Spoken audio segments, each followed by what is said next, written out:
Welcome to my YouTube channel. आखिर तक देखिएगा समझने के लिए। इस वीडियो का हमारा टॉपिक है ऑब्जेक्टिव और प्रैक्टिस्टिक्स देखेंगे Haryana ceiling on land holding act 1972।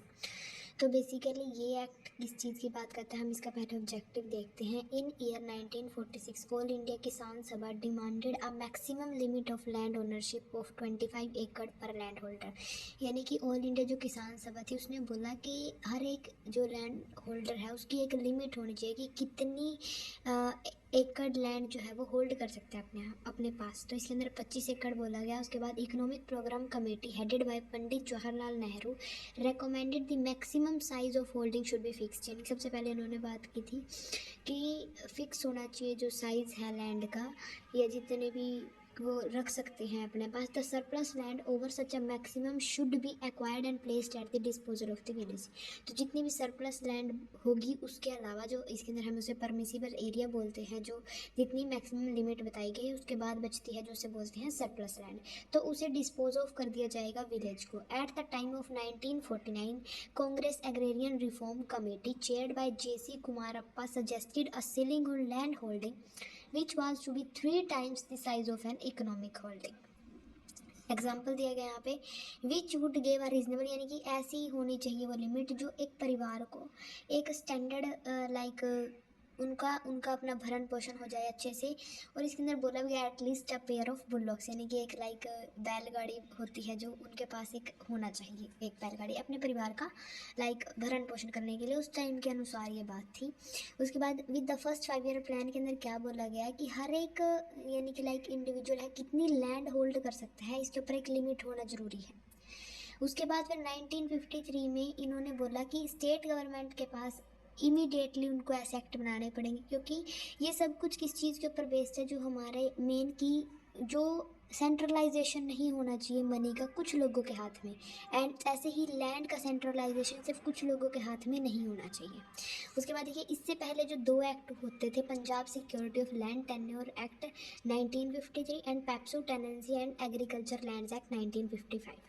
तो ये 2 एक्ट इससे पहले चलते थे एंड उसके बाद बट ये कुछ एक एरिया में एप्लीकेबल होते थे। इसके बाद एक एक्ट बनाया गया जिसको क्या कहते हैं कि पूरे कंसोलिडेट और यूनिफाई तरीके से एक ही एक्ट पूरे हरियाणा के ऊपर लागू हो, जिसका नाम है Haryana ceiling on land holding act 1972। तो ये सब कुछ जो है ये किस चीज़ के ऊपर बेस है, ये है आर्टिकल 39 का क्लाउज बी और सी, जो किस बारे में बोलते हैं, यानी कि उसी के ऊपर जो है ये लेजिस्लेशन यानी कि जो ये एक्ट है ये पास आउट हुआ है। That the ownership and control of the material resources of the community are so distributed as best to subserve the common good type, while C spells that the operation of economic system does not result in concentration of wealth and mean production to the common determinant। यानी कि basically ये क्या है, हमारे article 39 ये clause B और सी की बात करता है कि ऐसा नहीं होना चाहिए कि सब कुछ एक ही इंसान के पास रहे, सेंट्रलाइजेशन नहीं होनी चाहिए, सबको मिलना चाहिए। जो जितनी मतलब कि अब देखो एक अमीर लोग हैं, अगर उसी के पास सब कुछ होगा तो वह क्यों ही चाहेगा किसी और को देना। तो इसलिए एक लिमिट बनाई गई है कि ताकि दूसरे लोगों को भी मिले।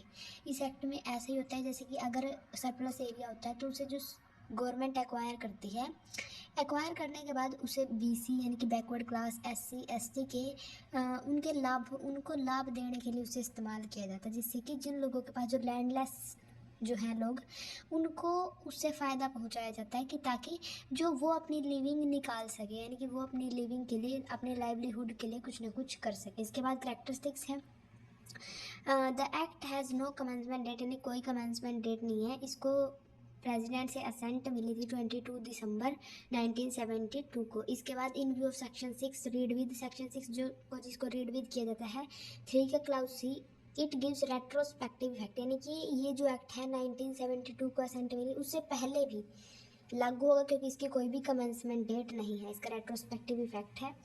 एंड उसके बाद देखिए आप the act widen the definition person, हाँ इसके अंदर जो पर्सन डेफिनेशन दी गई है सेक्शन 3 क्लाउज M के अंतर्गत, इसके अंदर पर्सन के अंदर एक कंपनी, फैमिली, एसोसिएशन और अदर बॉडी यानी कि सबको इंक्लूड किया गया है। उसके बाद डी में बोला गया है the act under section 3 define the term agriculture, यानी कि सेक्शन जो 3 है उसके अंदर अलग अलग तरीके की टर्म्स को डिफाइन किया गया है ताकि इसके मतलब कि इस एक्ट को मैक्सिमम इफेक्ट दिया जाए। ये एक्ट जो है अदर किसी एक्ट के ऊपर बेस्ड ना हो। The act reduce the permissible area, it makes a family a unit consisting of, यानी कि इसके अंदर परमिसिबल एरिया को रिड्यूस किया गया है। उसने अंदर एक फैमिली यूनिट किसको बताया, एक हस्बैंड को, वाइफ को और उनके 3 माइनर चाइल्ड को, जो किसके लिए मतलब किनके जिनके आधार पर परमिसिबल एरिया को नापा जाएगा। और उसके अलावा जो भी सरप्लस एरिया होगा उसको लैंडलेस पीपल्स को लाइक अलॉटमेंट कर दिया जाएगा। उसके बाद detailed provision has been made with respect to permissible area and surplus area. उसके बाद जो सरप्लस एरिया के बाद जो ज़मीन बचेगी उसे डिस्पोज ऑफ कर दिया जाएगा स्टेट गवर्नमेंट को। इसके ऊपर इन्होंने डिटेल्ड प्रोविज़न बनाए हैं ताकि किसी को भी लाइक कोई भी परेशानी ना हो। ऐसा ना हो कि किसी इंसान की जो परमिसिबल एरिया है वो सरप्लस एरिया में चली जाए एंड वो गवर्नमेंट एक्वायर कर ले, वो अपना लाइवलीहुड अच्छे से ना चला पाएँ। एंड इसके ऊपर एक डिटेल प्रोविज़न दिया गया, हर एक क्लाउज को जोड़ा गया है जिसके अंतर्गत हर एक इंसान को लाइक उसके अंदर सम्मिलित किया जा सके। उसके बाद फिर देखिए, a separate chapter is dedicated to provisions of appeal, review and revision. ये हमारे मिसलेनियस में आते हैं। मिसलेनियस पार्ट्स के अंदर अपील, रिव्यू एंड रिवीजन के अलग से चैप्टर डाले गए हैं। एंड ये एक्सप्रेसली मेंशन है कि सिविल कोर्ट बार्ड हैं इस तरीके के जो भी केसेस हैं उनको अपने अंदर चलाने के लिए, अपने अंदर प्रोसीडिंग करने के लिए। The act conveniently replace the Punjab security, यानी जो मैंने आपको बताया कि ये जो 2 एक्ट हैं इनको इसने रिपील कर दिया है। उसके बाद हाउएवर हाँ जो रिपील सेक्शंस हैं वो मतलब कि जो पहले थे हमारे 2 एक्ट उनको इसने रिपील कर दिया। उसके अंदर जो भी हमारे जो केसेस चले थे क्योंकि इसका रेट्रोस्पेक्टिव एक्ट है तो अब इसके अंदर चलेंगे। एंड उनके अंदर जो है जो भी मतलब पहले की कंडीशंस थी वो अब इनके अंदर चेंज कर दी जाएंगी। Thank you.